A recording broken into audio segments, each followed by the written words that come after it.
Welcome back, everyone, to the Deep Dive. This time, we're going deep, really deep into systematic trading. And we're going to do it with excerpts from a book that, well, you actually suggested, our listener. Yeah, that's right. Systematic Trading. Yeah. By Robert Carver. So It's a good one. yeah, it's a good one. So think of this as your, like, cheat sheet to this whole systematic trading thing, getting right to the core of it all. Absolutely. No secret sauce or anything, just the framework you need. Real practical stuff. Okay, so Carver, he kicks things off with a story about missing out on some serious profits because he panicked Oh, boy. and sold his Barclays shares way too early during, the whole 2008 meltdown. Mm. I mean, talk about a painful lesson. You learn those the hard way, that's for sure. But it highlights the whole point, right? Emotions can really mess things up, even for seasoned traders, and that's where systematic trading comes in. Takes that gut reaction out of the equation, keeps you level-headed, especially when things get, well... Crazy. Yeah, crazy. He then goes on to talk about his hedge fund during that same, 2008 crisis. Yeah. And while everyone else was losing their minds, their systems just kept chugging along. It makes you wonder, are robots actually better at this whole trading game than we are?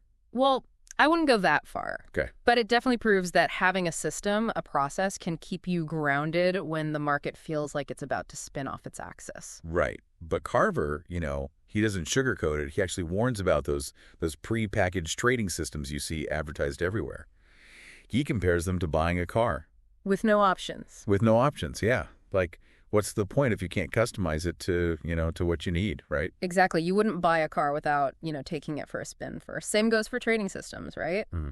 Just blindly trusting somebody else's setup could be a recipe for disaster. Okay, so that brings us to this big idea. Understanding risk. Yeah.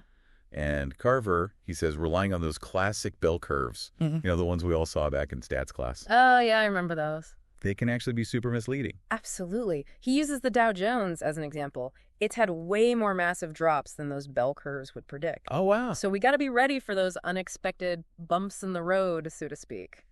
Okay, so how do we do that? Do we just, chuck those bell curves out the window? What do we do? Not necessarily. They're still useful tools, but, we shouldn't treat them like the gospel truth. Okay. We got to think about how much risk we're personally okay with, and be prepared for those black swan events, the ones that seem to come out of nowhere. Right. Now, this is where it gets interesting. Okay. Carver, he challenges this whole idea that to make money trading, you have to be some sort of market predicting wizard. Yeah, you don't need a crystal ball. He talks about these things called risk premia. Risk premia. It sounds a little bit intimidating. Yeah. But isn't it just the extra return you get for taking on certain kinds of risks? Yeah, exactly. It's not just about, the overall risk of investing in stocks. He talks about things like the liquidity premium. So basically, you could potentially get a higher return for holding on to assets that are harder to sell quickly. Oh, so instead of buying Apple stock, you invest in, I don't know, a rare stamp collection. Yeah, that's a great analogy. It's all about understanding the trade-offs. Okay. What are you willing to give up for potentially higher returns? He even mentions this thing called the forced trading premium. Oh, yeah. Which, sounds kind of shady. No, not at all. It just means that sometimes people are forced to sell, right? And not because they want to, but because of things like, I don't know, taxes in those situations. Well, they create opportunities for other traders, for savvy traders. Okay, now he brings up this concept of skew, which basically says returns don't always follow that perfect bell curve we were talking about. They don't? Like those carnival games. Right. They're kind of rigged in a way you don't always expect. Think of it like a seesaw. Oh. Positive skew. That means lots of little losses, but the potential for a big win on one side. Negative skew. It's the opposite, right? Steady wins, but there's a chance of a massive wipeout on the other. So which side of the seesaw are you more comfortable with? Okay, so let's talk about creating some of these trading rules. Yes, let's. Carver says there's two main approaches, ideas first and data first. Two different schools of thought. So are we talking about brainstorming sessions versus crunching numbers? Kind of. Ideas first is starting with a hunch, a gut feeling about the market and then testing it out. Data, first, on the other hand, is letting the numbers guide you, Oh, using those fancy tools to find the patterns hiding in the data. right. He seems pretty big on this thing called backtesting, which is basically like simulating your trades on past data, right? Exactly. It's like a time machine for your trading strategy. But he also warns about this thing called overfitting, what is that all about? It's like, imagine tailoring a suit that fits perfectly on a mannequin, right? Yep. But doesn't actually allow for a real person to move. Overfitting happens when you create a system that looks amazing on past data, but falls apart in the real world. Right. Like it worked in the lab, but Or not on the street. not on the street. Exactly. He tells this story about a guy named Joe who found like 50 profitable rules, but probably, went broke trying to trade them all. Ouch, yeah. The lesson there is that testing too many variations can lead you down the wrong path. Right. You need to use those statistics, those tools we talked about, to make sure your rules are actually solid, not just lucky coincidences. And he mentions the t-test, which sounds, pretty technical. Can you break that down for us? Think of it as a way to compare two trading rules head to head and see if one is truly better than the other. Oh. But here's the catch. You need a ton of data to be statistically certain. Patience is key here. Gotcha. He also questions this common practice of creating separate rules for every instrument, like having different rules for trading Apple stock versus, I don't know, Google stock. Yeah, and, sometimes we overcomplicate things. Just because every market seems unique doesn't always mean you need a totally different set of rules for each one, right? Okay. It's about finding those patterns, those principles that work more broadly. So how do we avoid making things too complicated when we're creating these rules? It's all about using those statistics properly, Right. Not just assuming a difference is real just because it looks that way on the surface. Sometimes random chance plays a bigger role than we think. Okay, now let's move on to building a portfolio. This is where things get really exciting. Oh, I know, right? We're going to take all these pieces and start putting them together. Let's do it. So, Carver, he breaks down traders into 3 different profiles. Okay. Think of them like levels in a video game. We'll start with the asset allocating investor. Okay. Sounds pretty hands-off. Yeah, it is. Is this for people who just want to set it and forget it? Exactly. They're not trying to time the market or pick individual stocks, right? They're just building a diversified portfolio across different asset classes. Right. Think of it like a balanced meal for your money, So what's on the menu? Well, Carver suggests starting with ETFs, exchange-traded funds, Okay. a mix of, global bonds and equities, and then he uses what he calls his handcrafting method. Handcrafting. Yeah, to figure out how much to put into each one, making sure they all work together nicely. Handcrafting, that sounds a little subjective, doesn't it? It does. How do we know we're not, introducing bias into this whole thing? It's a valid concern, but his method is more about, using common sense and understanding how different assets behave. Okay. Rather than blindly trusting some, complicated formula, he starts with a conservative guess for the overall portfolio risk, based on the least risky asset in the mix. It's like building a house on a solid foundation, right? Makes sense. But risk, it changes all the time. How do we adjust for that? That's where this realized leverage factor comes in. Okay. Imagine it like a volume knob for your portfolio's risk. Okay. Carver tweaks it to get that, the right balance based on the specific assets he's using. Okay. But I'm more of a hands-on kind of a trader. What about me? That brings us to our second profile, Okay. the semi-automatic trader. This is for people who have, specific views on certain markets and want to make more targeted bets. So if I think, oil prices are going to go through the roof. Exactly. But Carver really stresses the importance of diversification, even when you have those strong convictions. Okay. He suggests a limited number of bets at any one time to avoid putting all your eggs in one basket. So even if I'm super confident about oil, I shouldn't, bet the farm. Probably not a good idea. He also talks about position sizing, which is basically deciding how much money to put on each of those bets. Okay. That's like playing poker, right? You bet more when you have a good hand, but you never want to lose everything on a single hand. Okay. Now, you say, stick to the rules. Mm-hmm. But what if I have a really strong gut feeling about a trade? When is it okay to trust those instincts? It's tempting, right, to go with your gut. Yeah. But that's often when emotions get in the way. Remember Carver's story about selling his Barclays shares way too early? Yeah. Discipline, that's key here. This semi-automatic approach, it combines your insights with that systematic framework to avoid those impulsive decisions. So it's like having a co-pilot to keep you on course. Precisely. Carver gives a hypothetical example using, a trader with strong views on crude oil and the S&P 500. Shows how to calculate those position sizes, set stop losses, and manage those trades systematically, even when you have those strong convictions.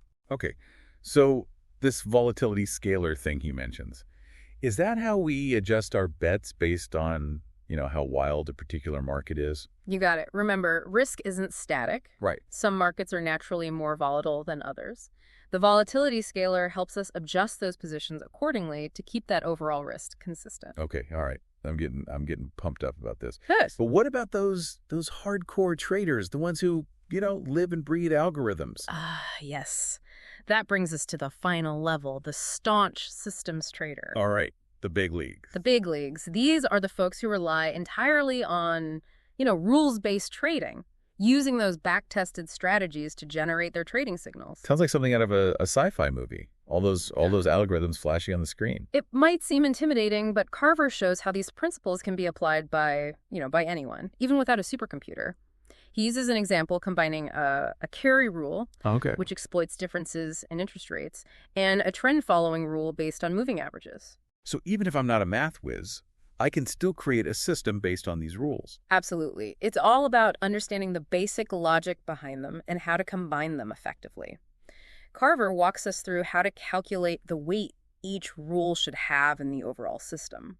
But didn't he say those ready-made systems are like, cars with no options? Right. That's the difference. Blindly following someone else's system versus building your own based on a solid understanding of the principles. I'm starting to see the light. But don't we have to worry about, those pesky trading costs? You're thinking like a true systematic trader now. I'm trying. Carver stresses that costs are absolutely crucial. Okay. Especially for this type of trading.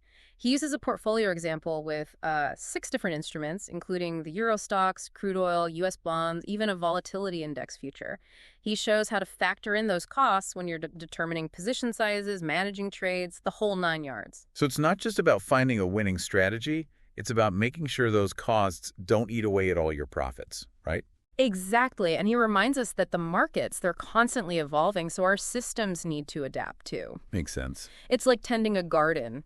You need to constantly adjust and prune to keep those plants thriving. This continuous improvement mindset is key for any successful systematic trader. Wow. This has been an incredible journey. We've covered so much ground, from understanding risk and those tricky risk premia to building portfolios and even, factoring in trading costs. We've been busy. I feel like I've leveled up my trading game. I really do. It's been a pleasure exploring these concepts with you. Really, it has. Now we get to the good part. Yeah, the really good part. Putting it all together. Let's do it. Welcome back to the Deep Dive. We're ready to dive even deeper into systematic trading. All right, so we've got the basics down. Yeah, But how do we actually, put this into practice? Right. How do we go from theory to action? I'm ready to, build that portfolio. Well, Carver, he breaks down traders into 3 different profiles. Think of them like levels in a video game, I like it. We'll start with the asset allocating investor. Okay, so that sounds pretty hands-off. Yeah, it is. It's for people who just want to kind of set it and forget it. We're not trying to, time the market or pick individual stocks, right? They're just building a diversified portfolio across those different asset classes we talked about. So what's on the menu for these asset allocators? Well, Carver suggests starting with ETFs, exchange-traded funds, a mix of global bonds and equities. Okay, so far so good. Then he uses what he calls his handcrafting method. Handcrafting. To figure out, how much to put in each one, making sure they all play nice together. Handcrafting, that sounds a little bit subjective, doesn't it? It does. How do we know we're not, introducing bias into the equation here? Well, it's a valid concern. Right. But his method, it's more about using common sense and understanding how different assets behave, rather than blindly trusting some complicated formula. Okay. He starts with a conservative guess for that overall portfolio risk, based on the least risky asset in the mix. Okay. It's like, building a house on a solid foundation. That makes sense. Yeah. But risk, it changes all the time. Yeah. How do we adjust for that? That's where this realized leverage factor comes in. Okay, this is a new one. Imagine it like a volume knob Okay. for your portfolio's risk. You can turn it up, turn it down. Okay. Carver, he tweaks it to get that right balance based on the specific assets he's using. Okay. But I'm more of a hands-on kind of trader, you know? Right. What about me? That brings us to our second profile. Right. The semi-automatic trader. Semi-automatic. Yeah, I like it. This is for the folks who have, those specific views on certain markets, and they want to make those targeted bets. So, like, if I think oil prices are going to go through the roof. Exactly. But even then, Okay. Carver, he still stresses the importance of diversification. Okay. Even when you have those, those strong convictions. All right, so I can't put all my eggs in one basket. Right. He suggests, a limited number of bets at any one time just to manage that risk. So even if I'm super confident about oil, I shouldn't bet the farm. Probably not a good idea. Okay. He also talks about position sizing. Okay. Which is basically deciding how much money to put on each of those bets. So how do we figure that out? It's like playing poker, Yeah. You bet more when you have a good hand, but you never want to lose everything on a single hand. Makes sense. Yeah. Now, you say, stick to the rules. Mm-hmm.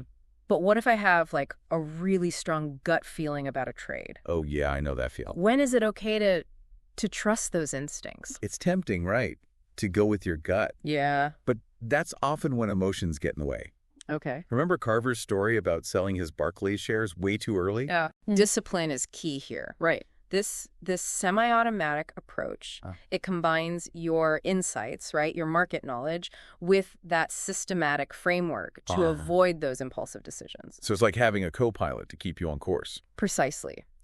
Carver gives a hypothetical example. Okay. Using a trader with, strong views on crude oil and the S&P 500. Okay, so like a real-world example. Exactly.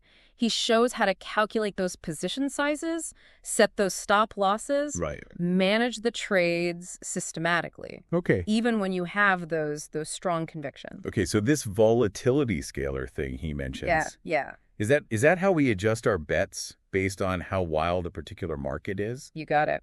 Remember, risk, it's not static. Right. Some markets are naturally more volatile than others. Yeah. The volatility scaler helps us adjust those position sizes accordingly to keep our overall risk consistent.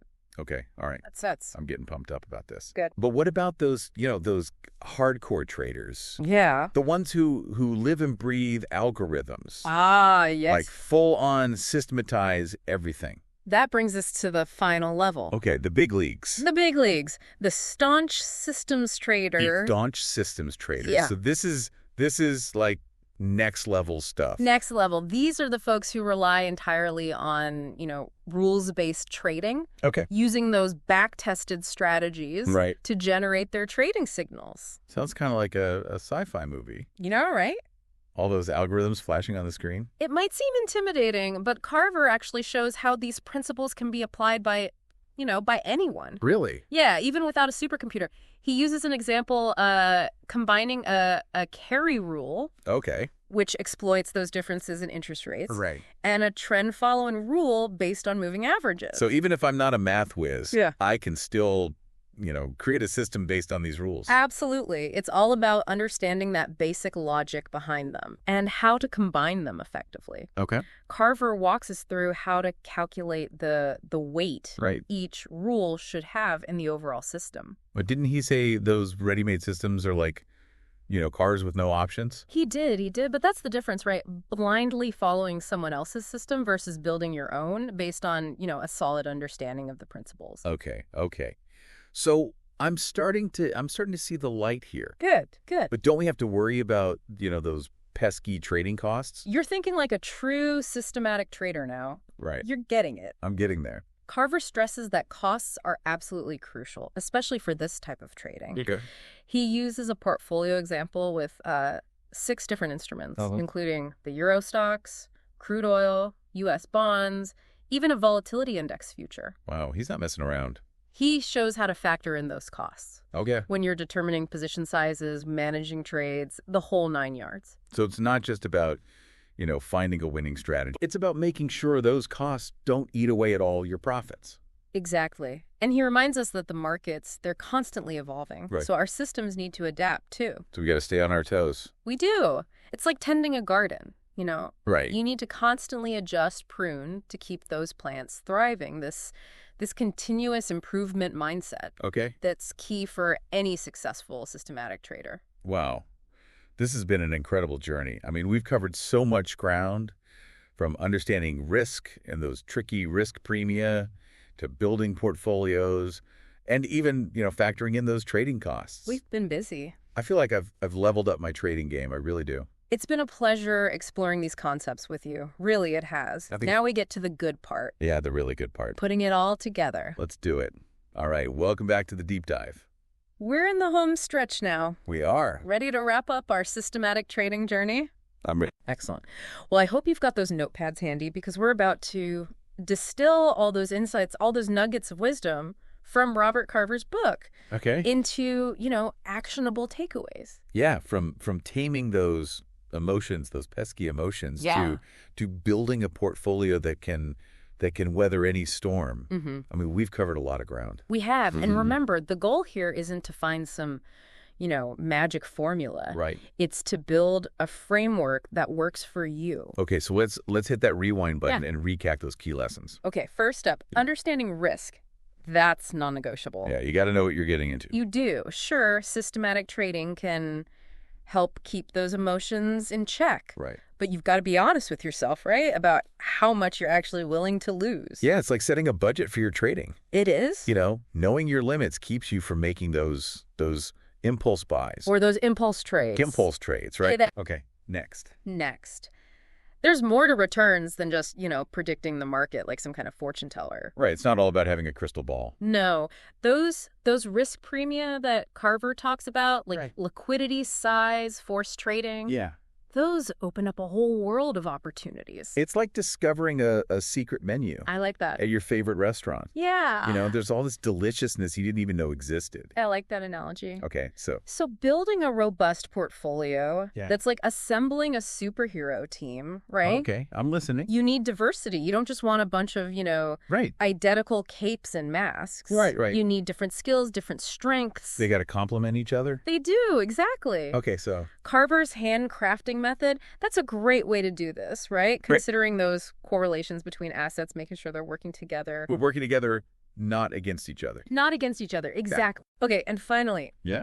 Remember that every trade, Yeah. it comes with a price tag. It does. Those trading costs, they can really sneak up on you. They do. Especially if you're, a frequent trader. I can imagine. Think of it like those tempting microtransactions in your favorite mobile game, Yeah. They seem small at first, but they can really add up over time. They do. So when you're building your system, picking those instruments, factor in those costs. Right. Make sure your profits aren't being, nibbled away. Yeah, we want all those profits for ourselves. We do. Right. And Carver, he gives us those tools to actually calculate those costs. Okay. So we can make those informed decisions, avoid any nasty surprises down the road. So there you have it, folks. Yeah. The essential blueprint for becoming a systematic trading pro. It's out there. Right. And remember, it's a journey. It is. It's a journey. Not a destination. Right. Be prepared to, adapt, refine your system. Right. That constant improvement thing. Exactly. Right. Never stop learning. Right. Well, as we wrap up this deep dive, I can't help but wonder, what will your systematic trading story be? Yeah, what will it be? Right. Will you be the steady as a rock asset allocator? Yeah. Crafting that portfolio that can weather any storm? The rock, yeah. The rock, okay. Or maybe you'll become the rule-bending maverick. Wow. Tweaking those algorithms to outsmart the market. There you go. Right. Whatever path you choose, the knowledge you've gained from our deep dive, right, that'll be your guide. It's your guide. Helping you navigate this exciting world of systematic trading with confidence. With confidence. Yeah. All right. Until next time, happy trading, everyone. Happy trading.